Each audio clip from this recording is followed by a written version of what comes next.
最近，在中欧投资协定上，两者还是闹出点不愉快，部分东欧国家要求暂停批准这个协议。究其根本，美国在其中扮演着破坏者的角色，通过离间双方，以期从中谋取更大的利益。而在西班牙适逢出来站队时，欧盟才幡然醒悟，自己这是被美国摆了一道，这才悔恨不已。人为财死，鸟为食亡。美国的目的也很现实，在考虑本国现实的经济压力下，美国就把主意打到中国输美商品的关税头上，希望通过解除能够达到国内平衡物价。但很明显，美国不满足于眼前看到的利益，胃口变得更大，想要中国进口更多美国商品，获得更多的经济好处。只有搅黄中欧投资协定，美国才可能实现这一目的，从而实现利益的最大化。在这件事没过多久，美国就露出了狐狸的尾巴。美国贸易代表戴奇就很快找上了中国，要求进行双方谈判，取消关税就是一个很好的砝码。而欧盟终于看到了美国的真实面目，理解到自己从始至终都是美国棋盘上的棋子，对此懊悔不已。但是失去的利益就像泼掉的水，无法聚拢。而西班牙却很明智地做出了正确的选择，没有像欧盟一样傻傻听信美国的谗言，亲自断送了一条钱财道路，并且还很理性地分析当前国际形势，明白了与中国交好背后的价值。在理解局势之后，西班牙很快向中国递出友好之手。在接受采访中，西班牙首相桑切斯撇开欧盟，单独站队力挺中国，称欧盟近期对中国强烈的排斥情绪是不理性的，与中国不交好，甚至在中国领土权属上选择撒谎，这到头来只会损伤自己的利益，不利于自己的经济长久发展，这是很不理智的行为，并对有些排斥与中国交好的盟友表示惋惜。至于西班牙会选择在这个时候跑出来站队，背后归于一个词：利益。有句话叫没有永远的朋友，只有永远的利益。中美开始贸易谈判，西班牙害怕被割走属于自己的那份蛋糕，一旦前两者交易成功，自己很可能面临着进退两难的局面，于是急于表现自己，怕被垄断自己对华的经济贸易来源。事实上，桑切斯的表态代表的不仅仅是西班牙，还代表着德、法、意大利等西方国家。据媒体报道，桑切斯在与中国通话中明确了中国的国际地位，并表示与中国合作有利于长远发展，会支持中国的决定。而中国也一直秉持着包容与理解的态度，认为互相合作才有利于国际发展，才能够实现双方的共赢。中国愿意积极伸出双手，向表达热情的各国持续合作发展。用默克尔的话来说，你们都上美国的当了。很明显，搅黄中欧投资协议，美国是有意为之，而且是深谋已久。双方的关系恶化是美国很乐意看到的局面。对此只能说，欧盟长点心吧，被人卖了都不知道。美国是猪队友还是神队友，真的是一眼立现。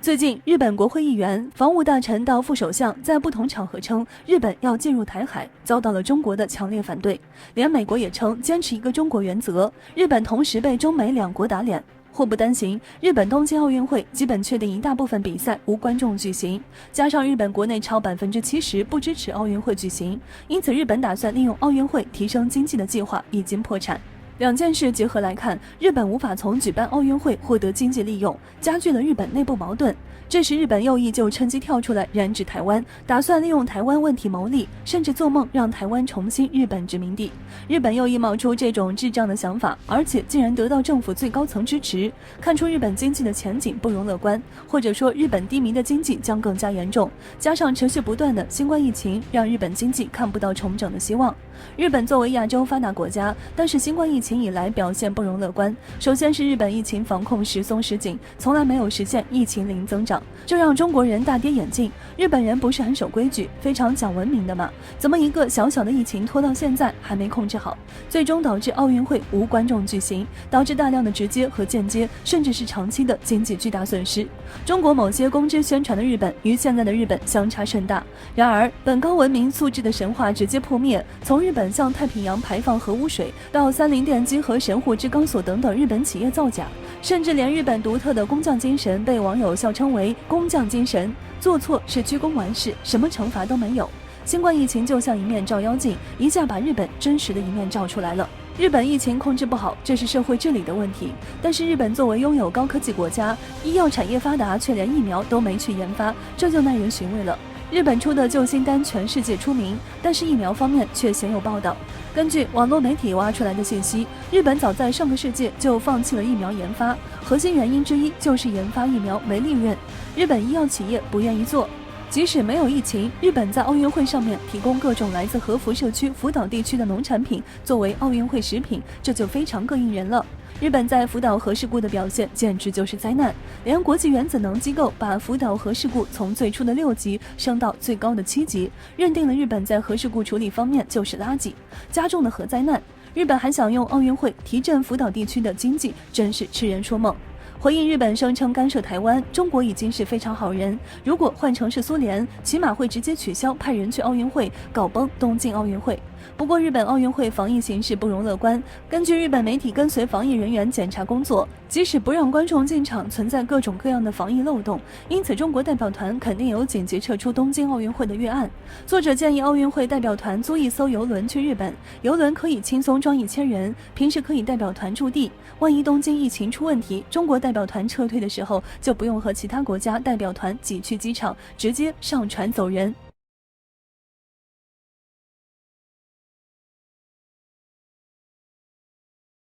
美国在全球的军事实力不可否认，但到处炫耀武力有点过分。美国的过度自信必定会导致失败。阿富汗战争撤军已经让世界看到了美国的病态，在伊拉克也是频繁受到攻击。在弱小的国家遭遇接连失败，美国竟然敢来挑战中国。本福德鼓起了多大勇气赶来西沙，是谁给了他勇气？据南部战区公众号7月12日，美军本福德号导弹驱逐舰没有经过中国政府批准，就擅自闯入中国西沙领海。这次我军来硬的了。据悉，南部战区组织海空兵力进行跟踪监视，并予以警告，强硬驱离。美国在南海频繁活动，打着自由航行的旗号挑衅中国。美国的行为很容易引发误判，是对自己舰艇和舰员的严重不负责，是对中国军队的不尊重，是对局势安全的破坏者。我国南部战区时刻警惕戒备。这不是美军舰自拜登上台后第一次闯南海了，美国不要欺人太甚。中国为了南海的和平大局，对南海保持了克制，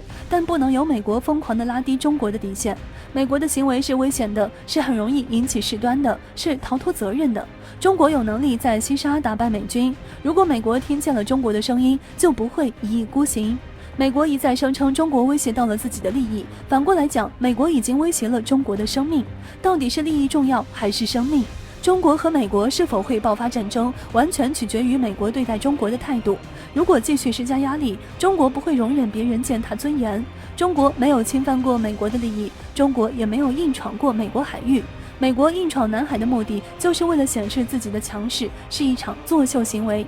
美国海军的驱逐舰在我国卫星的监控之中，现代战争发现等于消灭，美军不能经受不合理军工的诱惑，那么海军的反舰导弹可瞬间将其消灭。美国疫情防控不得力，反华思想滋生，导致美军官思想不稳定。美国希望通过挑衅中国获得影响力，欺负人能够让美国洋洋得意。美军想试探中国军队现在的水平，这些都是美国的小算盘，但中国并不能让美国乱敲南海算盘。南部战区空军大校田军礼强势表态，西沙群岛是我国的固有领土，美军驱逐舰的行为严重侵犯我国主权和安全，严重破坏了南海地区和平稳定，是严重违反国际关系准则和国际法的行为，是美国航行霸权铁证。本福德号硬闯西沙，说明美国是一个的麻烦制造者。我军反对美国的军事行动，美军应停止类似挑衅行为，管控好自己下属的任性海空军事活动，否则后果自负。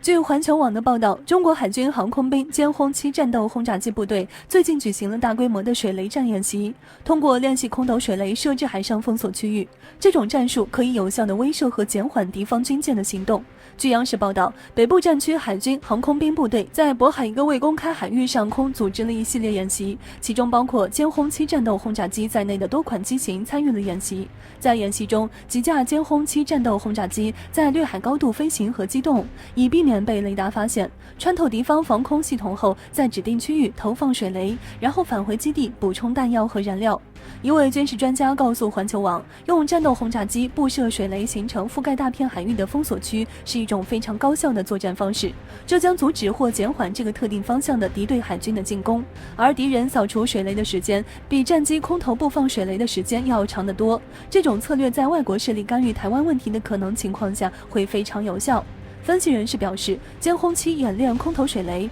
对封锁台东海域大有作用。战时解放军海空军可以通过在台东海域大面积布雷，使得外国干预部队无法在有效的时间内接近台湾东海岸，而解放军则可以获得宝贵的时间优势，迅速解决岛上的战斗。据央视报道，布雷演习结束后，夜幕降临，歼轰7战斗轰炸机部队再次出击，又进行了反舰导弹实弹攻击的训练。专家说，连续的训练演习对飞行员和飞机的耐力以及基地的后勤保障是一个非常大的考验，但这才是实战情况下的演练，所有的实战的强度都会大于训练很多倍。飞行员、指挥官、后勤都必须做好应对长时间作战的心理和生理准备。不同的训练科目同时进行，显示了战机的多功能性。飞行部队可以根据指挥部的要求，连续执行不同的作战任务，包括反舰打击、海上封锁以及对地打击。海军飞行员表示，部队重点训练超低空突防、多类型弹药攻击等科目，测试飞行员执行实战任务的能力。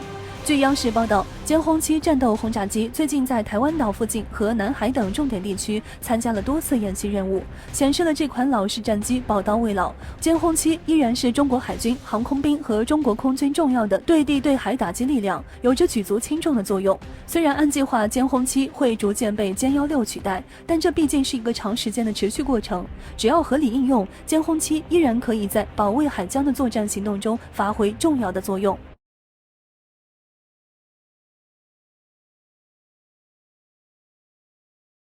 近年来，中国迅速崛起，西方国家看到了中国的强大，便开始嫉妒。他们为了能够遏制中国的发展，阻挡中国前进的脚步，所谓是无话不说，渲染中国军事力量给全球安全局势带来威胁的风波从未停止。前一阵刚炒作完核岛发射井威胁，现在又开始中国版51区军事威胁。看来这些以美国为首的西方帝国主义实在是没有办法。据环球网消息报道，近日美国媒体报道了一起美国卫星在中国西部地区发现了类似美国51区的军事基地。报道称，从美国卫星图上可以看出，中国在西北部设立了一处秘密基地，而此前中方从没有报道过此事。这说明中国是在这个基地中研发新型的军用飞机或者是飞行器，还有可能是涉及到了第6代战斗机的研发。中国在其他国家不知情的情况下秘密设立军事基地，用于新型武器装备的研发，这对世界各国安全战略产生了极大威胁。有相关资料显示，美国媒体炒作的中国版51区的消息已经不止这一次了。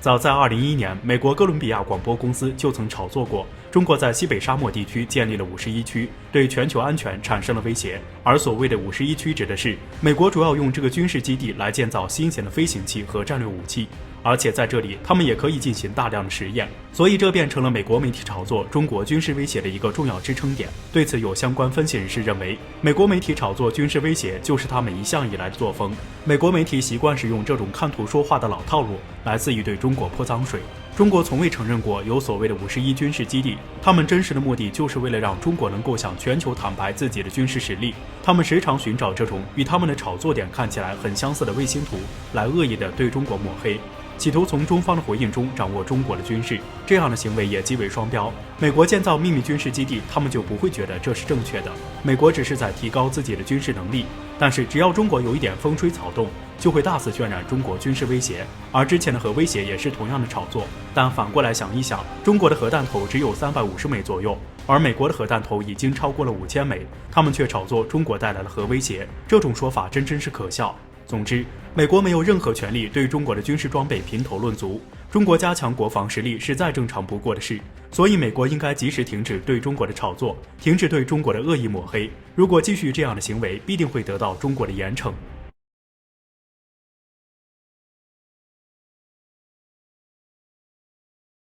歼20是我国的一款先进隐身战机，歼20的各项性能处于世界领先水平。央视新闻报道，歼20巡航东部海域，邻国竟没有作声，是没有反隐身雷达，还是没有发现？面对中国这样的隐身战机，邻国束手无策，没有应对的手段。西方媒体此前对歼20一直表示怀疑，但最近西方媒体对歼20的评价有了很大转变。西方媒体高度评价歼20，承认它设计独特，不是美国军机的仿制品。据美媒报道，歼20是中国空军现代化核心。中国根据自身需求，在歼20机头下方安装了光电瞄准系统和 DSI 进气道，很多独特的设计不限于此。歼20配备了先进的航空电子设备、雷达、整合电子战系统、内置弹舱、头盔显示器、全数字玻璃驾驶舱、隐身和高机动等特性，让美国观察者惊叹。美国军机上有的，中国也有；中国军机上有的，美国没有。美国心里有点酸。英美认为，歼20的低可观察性特征、远程导弹、火控雷达和大燃料箱，使歼20比非西方作战飞机都更有杀伤力。美军对歼20充满兴趣，正通过各种手段了解中国空军这款战机，但目前并未获得任何有价值的参数。中国军方的保密工作是值得称赞的。在很长一段时间，歼20不可能出口，美国不可能从其他国家获得歼20，只能从一些图片进行猜测。美国预感中国后续的战机将进一步缩小与美国的差距，并认为中国对歼20充满信心，将会为更多的部队接收歼20。西方无法衡量歼20的隐形性能，只能从外观进行分析躲避雷达探测能力，而躲避红外热信号和隐蔽电子信号效果的能力无法研判。而目前外国观察家掌握歼20的参数即将过时，让西方感到震惊。由于我国不断对歼20进行升级，国产发动机 WS-15将更换原先的发动机，将增加歼20的超音速巡航能力。中国未来将生产数百架歼20，歼20的战斗力会让西方空军的优势减弱。中国空军装备让人惊叹，无论是迭代改进速度还是训练演习，中美空军现有的能力差距将显著缩小。在西方人眼中，中国和美国空军仍有10年的代差。今后10年，美军是否会因为经费不足而停滞不前呢？美国最近可是砍了不少美军项目，中国经济的稳定发展为空军提供了强大保障。美国总统频繁下跪是怕被催债吗？有意思的是，美军认为歼20在中国空域外可以猎杀美国空中情报侦察机和加油机，但真的如美国人认为的那样吗？歼20是有能力猎杀美国的隐身战斗机的，美国只是不愿承认。